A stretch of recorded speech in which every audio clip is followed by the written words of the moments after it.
और जो आपने बात की ला इकराह फिद्दीन, कुरान यहाँ तक नहीं है, आगे भी है कद तबय्यन रुश्द मिनल गय, ये भी है।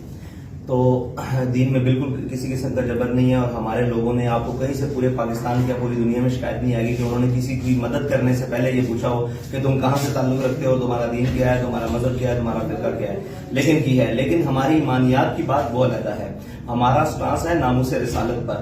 वो दुनिया का किसी मजहब से ताल्लुक रखने वाला हो, किसी नस्ल रंग से ताल्लुक रखने वाला हो, वो हमारा बुनियादी दुश्मन है, वो रहेगा। हमारे आका मौला सल्लल्लाहु अलैहि वसल्लम की हम देखें, एक बात बुनियादी उसूल कहते हैं, हम सबको मानते हैं मगर मुस्तफा के बाद।